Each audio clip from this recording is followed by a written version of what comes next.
Persatuan Wartawan Indonesia Provinsi Sumatera Selatan atau PWI Sumatera Selatan terus berkomitmen dalam meningkatkan kompetensi anggotanya dengan cara melakukan uji kompetensi wartawan setiap tahunnya.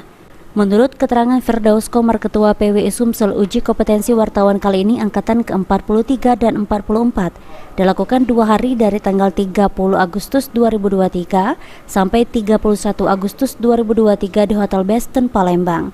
Dalam uji kompetensi wartawan hari ini dilakukan untuk wartawan se-Sumsel dengan jumlah peserta sebanyak 47 wartawan dan dilakukan secara gratis oleh PWI Sumsel dengan menggandeng SKK Migas dan KKKS.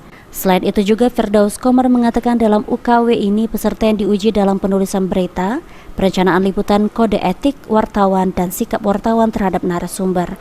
Kompetensi wartawan ini kan amanat dari komunitas pers Indonesia yang melalui Piagam Palembang 2010 pada saat Hari Pers Nasional pada waktu itu, dan disepakati disetujui oleh Dewan Pers. Makanya sampai saat ini kan ada 18, jadi itu setiap kelas ada 6 orang. Ini juga yang memang diprogramkan dari bantu oleh SKK Migas dan K3S Sumatera Bagian Selatan yang sudah secara gratis Pak ya dilakukan. Betul. Jadi untuk pesertanya gratis, yang bayarnya SKK.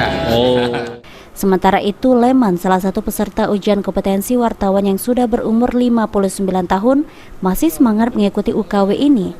Dirinya mengungkapkan bahwa dengan ujian ini bisa menambah ilmu dan cara liputan yang lebih baik.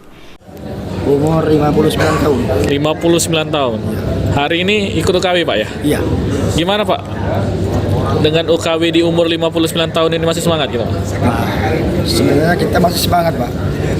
Ujian nasib wartawan muda Pak ya? Muda Pak. Oh muda. Harapan kita terakhir Pak gimana Pak dengan UKW ini Pak?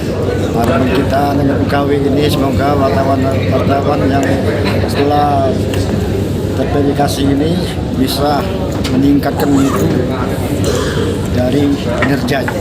Oke, baik Pak. Irawan, PAL TV.